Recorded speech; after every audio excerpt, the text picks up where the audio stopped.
You people always try this. Take off that ratty watch and give me your boarding pass again. Real ones don't look like they came out of a pawn shop. It had. Marcus Hale didn't move his wrist. He didn't raise his voice.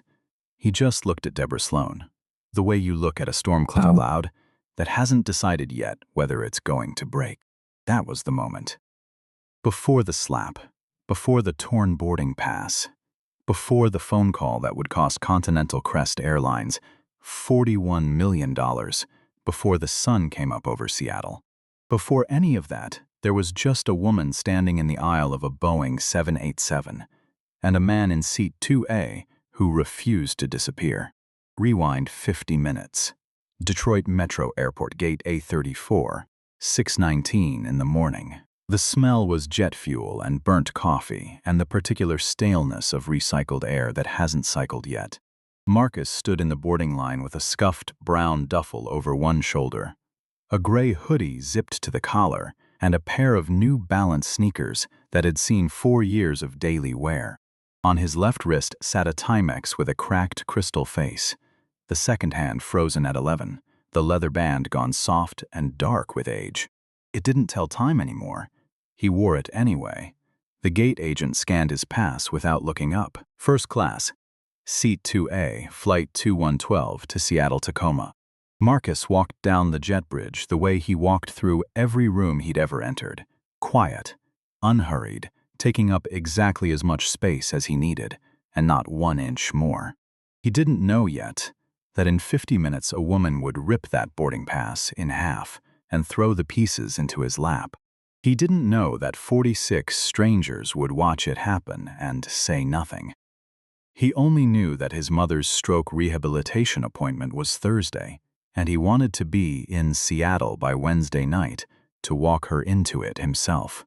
Marcus Hale grew up in a rented duplex on Woodward Avenue in Highland Park, 4 blocks from a Ford plant that closed the year he turned 11. His mother, Odessa Hale, cleaned offices downtown from 5 in the morning until noon, then worked the register at a discount grocery until closing. Her knuckles cracked in winter. She smelled like bleach and Jergens lotion and exhaustion, and she never once, in 18 years, called in sick. His father, Samuel Hale, drove a delivery truck for a regional freight company.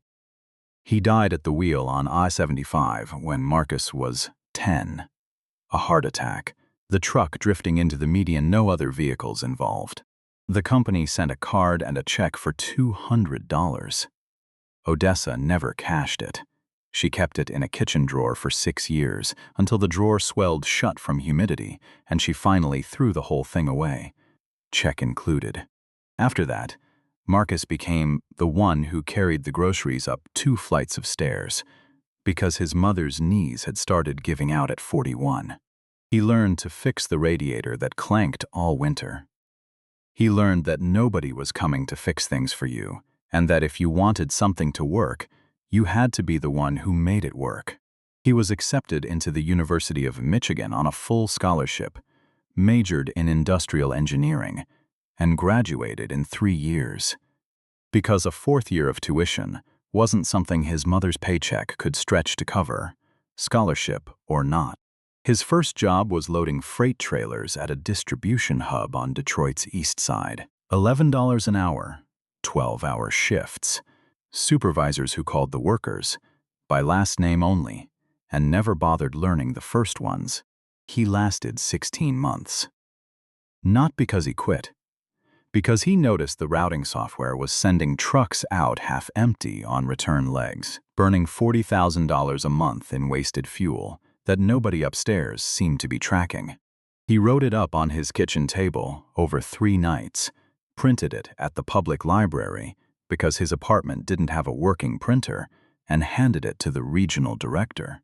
The company implemented every recommendation. It saved them $600,000 in the first year.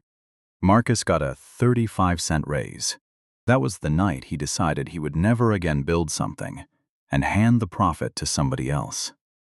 He started Ironclad Logistics Holdings with 1 truck, a used International he bought for $9,400, financed through a credit union that almost said no.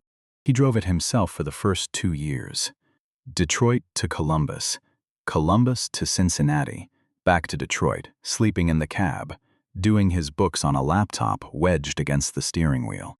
Within 4 years, he had 11 trucks. Within 9, he had 90. Within 19 years, Ironclad Logistics Holdings was a $2.1 billion company with 9,000 employees, a fleet of 600 vehicles, and long-haul contracts with 4 of the 6 largest commercial airlines in the country. He sat on 2 corporate boards. He'd turned down a state commerce appointment the year before, not out of disinterest, but because he didn't trust a title to let him actually do anything. He funded scholarships quietly through a foundation that didn't put his name on the letterhead. He still lived 20 minutes from the duplex he grew up in. He drove a 7-year-old Ford Explorer. He wore the same rotation of 5 hoodies, and on his left wrist, every single day, he wore a watch that hadn't told accurate time since he was 10 years old, because his father had been wearing it the morning he died, and the paramedics had given it back to Odessa in a plastic bag, and Odessa had given it to Marcus on his 18th birthday and said, "This is the only thing of his that survived the truck. Take care of it." He never used his wealth as a weapon, not in boardrooms, not in restaurants where hostesses seated him near the kitchen, not in the country club where a member once asked if he was there to detail the cars. He saved that weapon for people who left him no other choice. At 6:41 that morning, boarding Flight 212, Deborah Sloan was about to become one of those people. Deborah Sloan had been a flight attendant for 16 years, the last 9 of them as lead cabin crew for Continental Crest Airlines. And in that time, she had built a private taxonomy of passengers that she never wrote down anywhere, but followed with the precision of scripture. There were passengers who belonged in first class, and there were passengers who had somehow gotten a first-class ticket. She could tell the difference, she believed, within 4 seconds of eye contact. She'd grown up in a working-class suburb outside Cincinnati, the daughter of a machinist, and had spent her entire adult life climbing one meticulous rung at a time toward a version of respectability that felt, to her, perpetually one insult away from being taken back. She policed the cabin the way some people police their own front lawns, obsessively, defensively, as though its condition were the only proof she had that she'd made it somewhere. She was, by most accounts, good at her job, efficient, punctual, warm to the passengers she'd already decided deserved warmth. Richard Ashby, 61 years old, seated 2C that morning, got a glass of champagne before the door even closed and a wonderful to have you back with us, Mr. Ashby that suggested history between them. Nobody checked his boarding pass twice. Marcus in 2A got nothing, not a greeting, not a drink. Just a long look at his hoodie, his sneakers, the duffel he'd stowed himself without waiting for help, and a boarding pass she scanned with visible reluctance, as if the machine itself might be wrong. "This says first class," she said. Not a question. An accusation dressed as a question. "It is first class," Marcus said. "Seat 2A. She studied the pass another 3 seconds longer than any scan required. Then she handed it back and walked away without a word, which was, in its own way, the opening move. Watch what happens to that watch on his wrist. It's going to come up again, and not in the way you'd expect.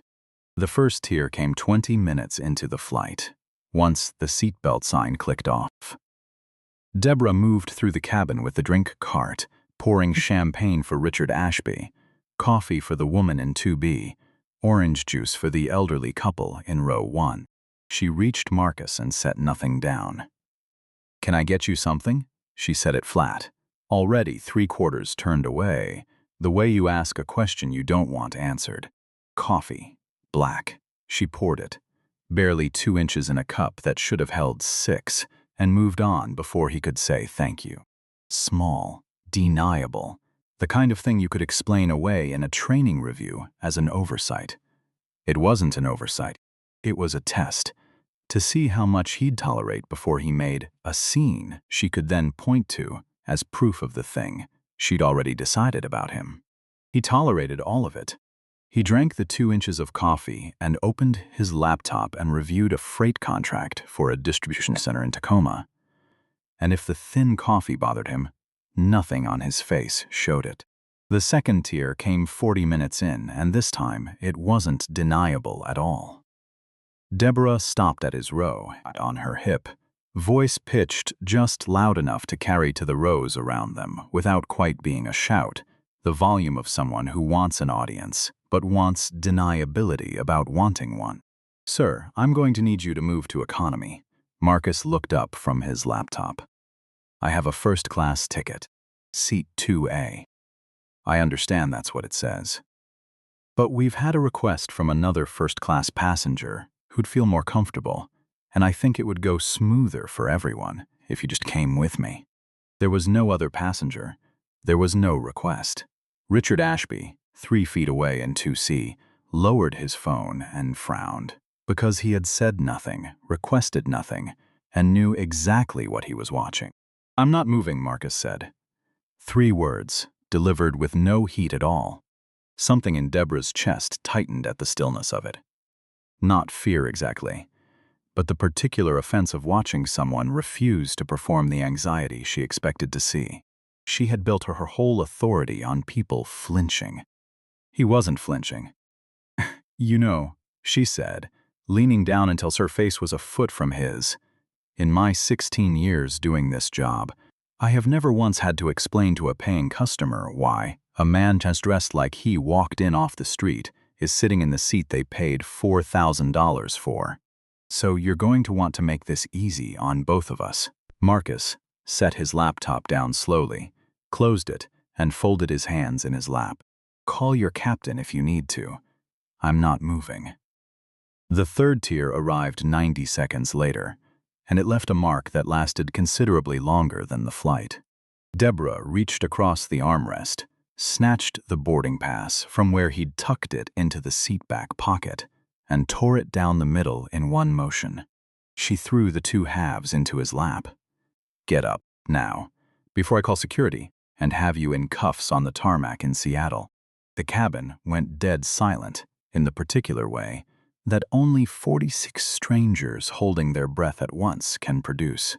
Somewhere behind row 4, a service cartwheel squeaked once against the aisle carpet and then stopped, as if even the machinery understood something had shifted.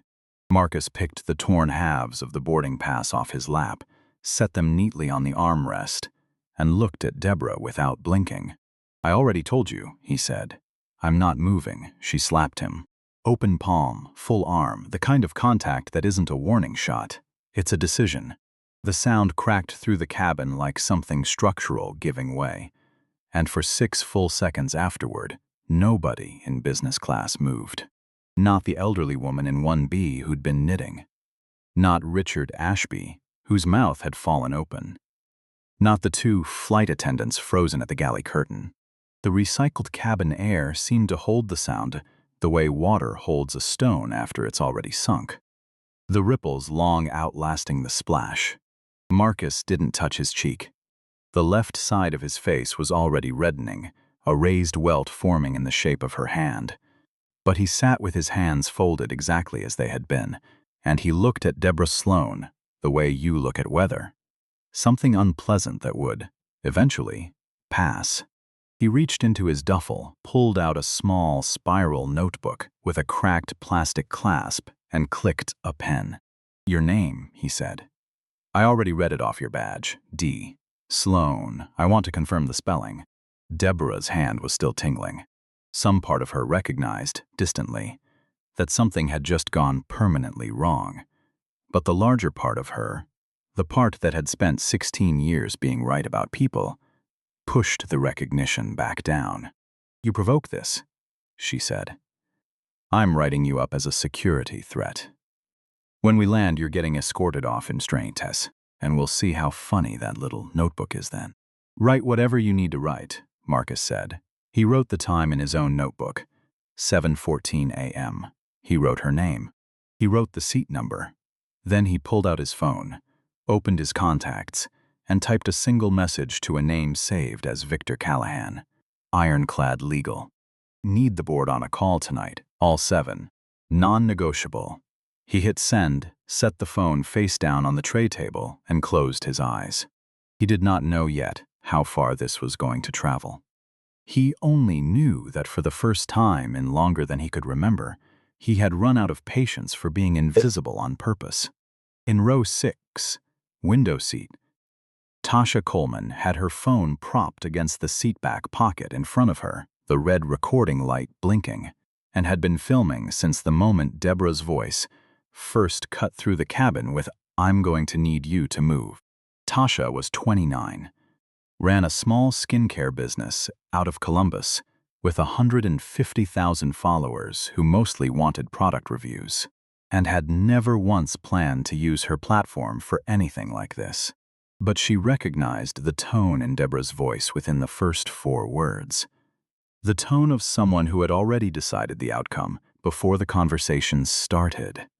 And something in her chest had gone cold and clear and certain. By the time the slap landed, her Instagram Live had 1,100 viewers. By the time Deborah walked back toward the galley, it had 6,000. Near the galley curtain, 27-year-old Megan Price stood with her back against the beverage cart, both hands pressed flat against the metal to keep them from shaking. She'd worked under Deborah for 2 years. She had watched Deborah pull a black family out of an exit row for safety reasons that never applied to anyone else. She had watched Deborah tell a gate agent, more than once, to use your judgment when it came to seating certain passengers away from the front. She had told herself, every single time, that it wasn't her place, that Deborah was old school, that saying something would cost her a job she needed to make her student loan payments. She had never said anything.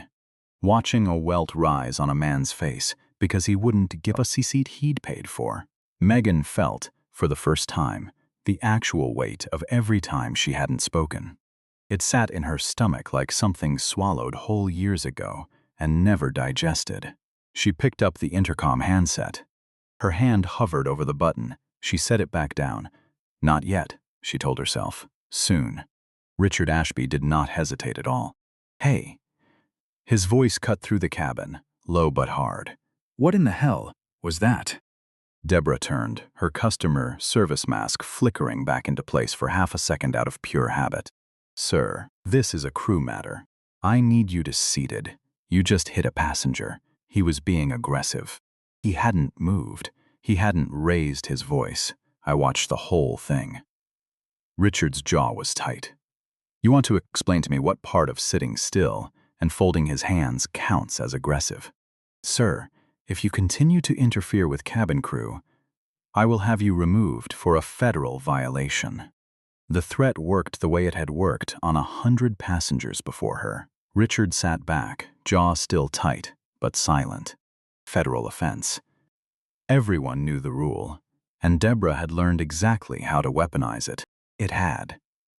What she didn't know, what she had no way of knowing, standing there with her pulse still hammering from her own hand connecting with someone else's face, was that 11 rows back, a phone was still recording, and 40 minutes from now, a name she'd never bothered to learn properly was going to detonate through every terminal and boardroom in the country.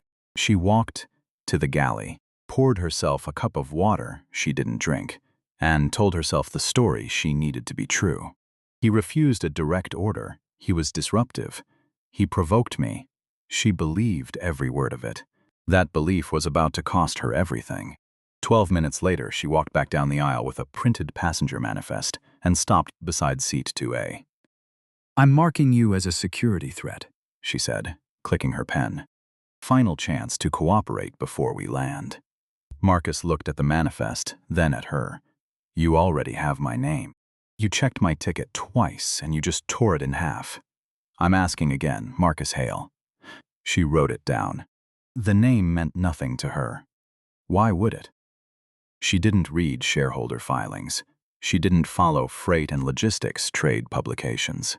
She had no reason to know that the man she had just slapped, humiliated, and threatened to have arrested held 18% of Continental Crest Airlines' outstanding stock, and that his company handled 63% of the airline's ground freight contracts nationwide. She clicked her pen shut and walked away.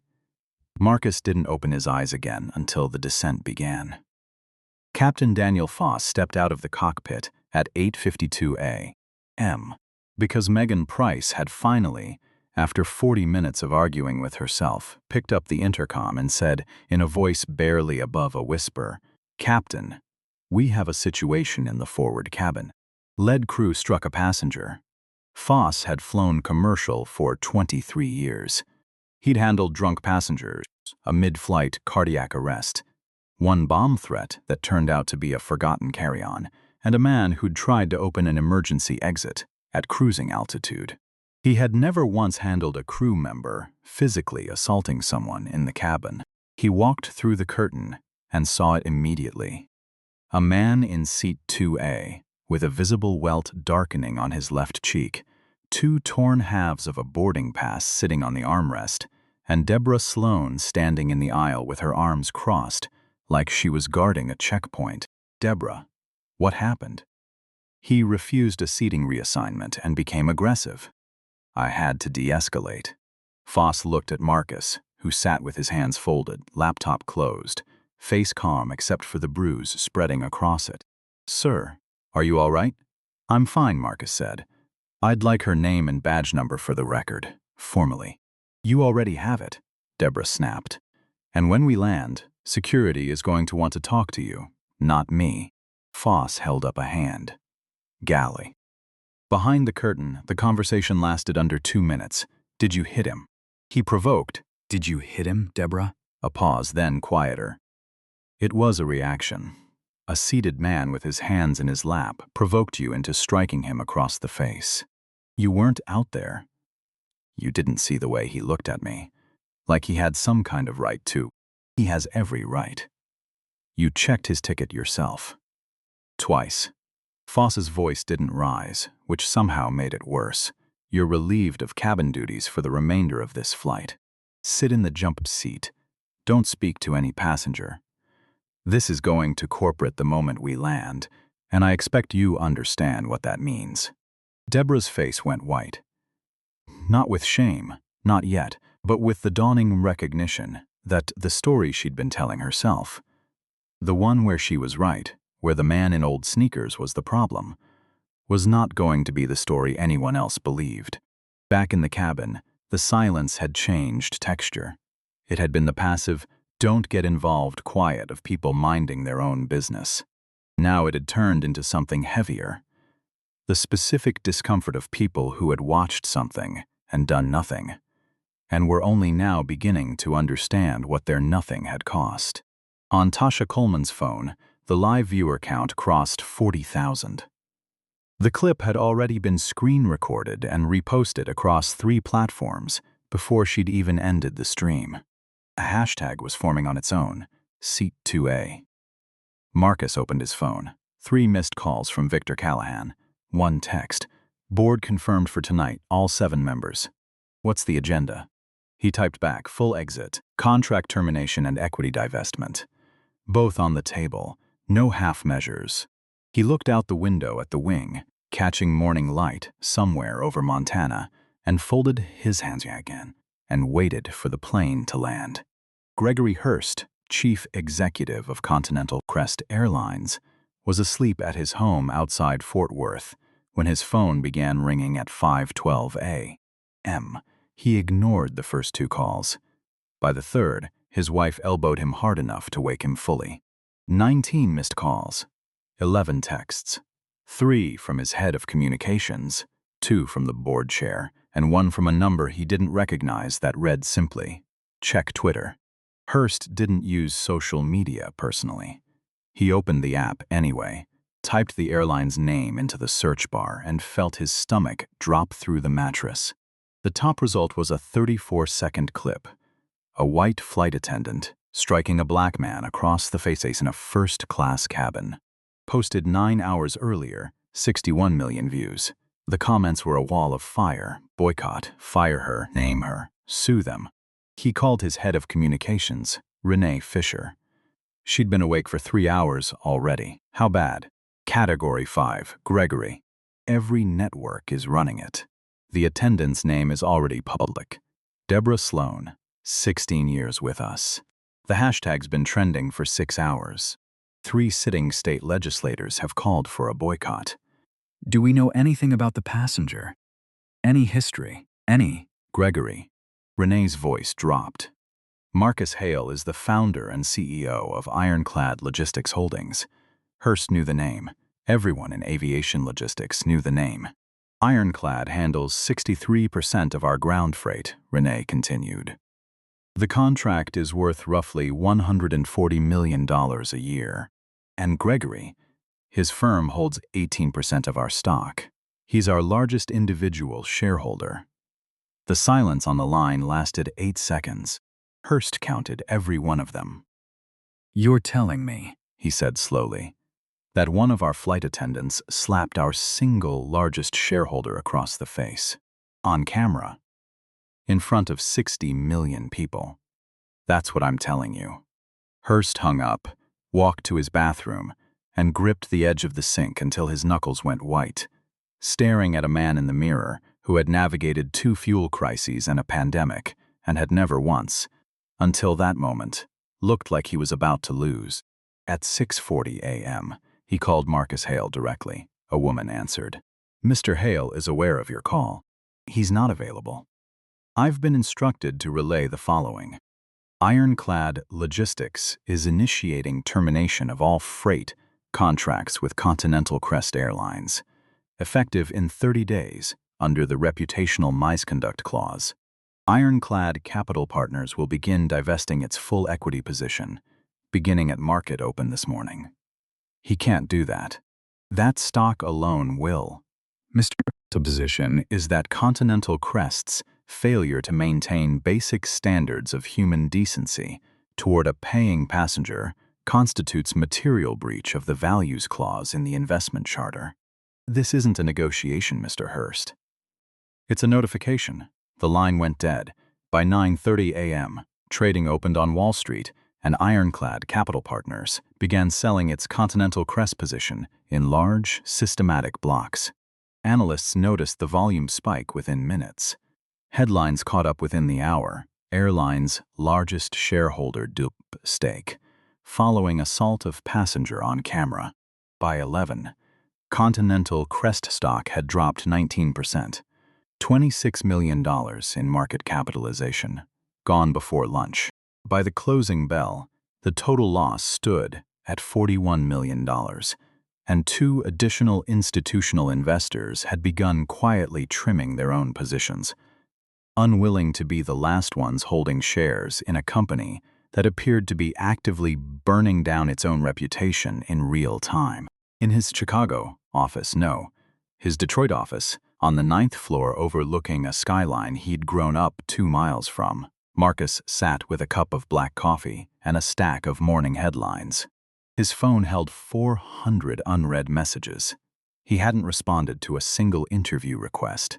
On his desk sat the small spiral notebook. He opened it to the page with Deborah Sloan's name, badge number, and the time she'd struck him.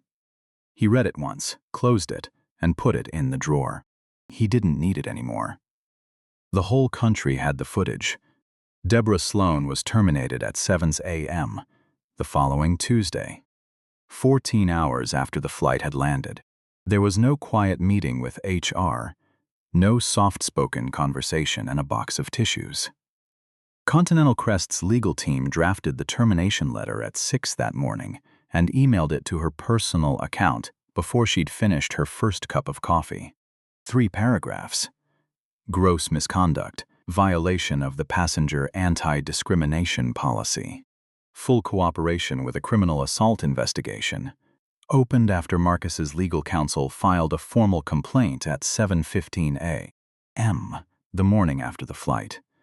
Deborah read the email twice, then called her union representative. He didn't pick up. She called again. Voicemail. 3rd time he answered, I saw the video, Deborah. That video doesn't show the whole. I watched the full, unedited live stream. 40 minutes of it. The one where you called him a security threat, with your hands folded in your lap the entire time. I can't help you. Nobody can help you with what's on that tape. She sat on the edge of her bed in Blue Ash, Ohio, still in her uniform, and watched her name spread across every platform she'd ever half ignored her teenage daughter using. Her high school yearbook photo surfaced within hours, captioned, "This is her." By early afternoon, local police confirmed a formal assault investigation. Deborah turned herself in with a lawyer she'd found through a 5-minute internet search. The booking photo, taken at a precinct 40 minutes from her house, was on national television before her fingerprints had fully dried. Third-degree assault. A misdemeanor on paper, a life sentence in the court of public reputation. Her neighbor of 11 years, a man who'd waved to her every morning over the fence, left a note in her mailbox that said nothing kind. The coffee shop 2 blocks from her house, where she'd been a regular for 6 years, quietly stopped serving her. No confrontation. Just a manager who suddenly found reasons to be busy whenever she walked in. Every major airline alliance in North America had seen the footage within 24 hours. Her name became within the industry a verb, a warning passed between flight attendants in training sessions. Don't sloan a passenger. She would never work in commercial aviation again. Gregory Hurst held a press conference at 2 p.m. that same day, flanked by his communications chief and a diversity officer whose position had, until that morning, been largely ceremonial. He read from prepared remarks. Abhorrent, unacceptable, a full review of cabin crew training, a $2 million commitment to inclusion initiatives. The first question from the press corps ended the conference. Mr. Hurst, were you aware, at the time you issued your first statement, that the passenger your employee assaulted is the founder of your largest freight contractor and your single biggest individual shareholder? Hurst's mouth opened. Nothing useful came out. His communications director stepped to the press microphone and closed the press conference. The clip of Hurst standing frozen behind the airline's own logo went viral within the hour, reposted with captions that had nothing to do with sympathy. 2 days later, Continental Crest had lost an additional 12% of its stock value. 2 of the 3 major corporate travel agencies serving its biggest accounts suspended it from their preferred carrier list. Meanwhile, 3 competing airlines reached out to Ironclad Logistics for exploratory freight contracts within 72 hours. Marcus didn't have to pitch a single one of them. The footage had already made the case. Partnering with the man Deborah Sloan had slapped had become, overnight, the fastest way for any airline to prove it wasn't Continental Crest. Richard Ashby went on a national morning show 4 days after the flight, sitting in a gray suit, recounting the entire sequence from the double ticket check to the slap. His account was calm, specific, and devastating. I was 3 feet away in 2C, he said. I watched a woman decide a man didn't belong before he'd said a single word to her. And I watched a cabin full of people, myself included, for the first 90 seconds, do absolutely nothing about it. That's the part I can't get past, not what she did. What the rest of us didn't do. The clip was viewed 19 million times. The Federal Aviation Administration opened a formal review of Continental Crest's crew conduct policies. The Department of Transportation requested 5 years of internal discrimination complaints. 2 former flight attendants came forward independently with their own accounts of being pressured by Deborah, specifically, to seat certain passengers away from the front of the cabin regardless of ticket class. What had looked, for 16 years, like one woman's occasional bad day turned out to be a pattern that management had simply never bothered to investigate, because nobody with the standing to be believed had ever complained loudly enough. On the 5th day, Marcus posted a 3-minute video to a personal account that had, until that week, fewer than 3,000 followers. It now had over 5 million. He sat in a plain room, no logo, no suit, the same gray hoodie he'd worn on the flight. The welt on his cheek had faded to a yellowish shadow. He didn't cover it. 5 days ago, a flight attendant decided a man in old sneakers didn't belong in first class, he said. She never asked what I do for a living. She looked at my clothes, made a decision, and acted on it. What happened to that airline stock afterward? That was business. I don't keep my money in companies that treat people the way I was treated. That's not anger. That's arithmetic. But I'm not here to talk about stock prices. I'm here to announce something. The Hale Foundation for Travel Dignity. $6 million, starting today, for free legal representation for anyone discriminated against while traveling, in an airport, on a plane, in a hotel lobby, anywhere. If you were treated as less than human because of your skin, your accent, or your clothes, and you couldn't afford a lawyer, we will find you one, and we will pay for it. The video was viewed 48 million times in its first day. The foundation received over 9,000 inquiries in its first week. Megan Price resigned from Continental Crest 3 days after the flight. She wrote a private email through Ironclad's General Inquiries line. It read, in full, "I should have picked up that intercom the first minute, not the 40th. I didn't, and I have to live with that. But I don't want to live with it quietly. If there's anything I can do, I'm here." Marcus read it twice, then called her himself. 2 weeks later, she was hired as lead consultant for a new passenger dignity training program. Ironclad began licensing to airlines and hotel chains nationwide. Within 6 months, 5 carriers had signed on. Megan stood in front of rooms full of crew members and told them, plainly, what she'd seen on Flight 212 and what she'd almost let herself get away with not doing about it. Tasha Coleman's following grew from 150,000 to over 2 million within a month. She used the platform to start a nonprofit training bystanders on how to safely document discrimination in public spaces without escalating danger to the person being targeted. Richard Ashby quietly donated $500,000 to the Hale Foundation. He didn't announce it. Marcus found out through the foundation's finance office and sent him a handwritten card, 2 sentences. "You spoke when it would have been easier not to. That cost you nothing and meant everything." Continental Crest survived, but barely. Gregory Hurst was replaced within 5 months.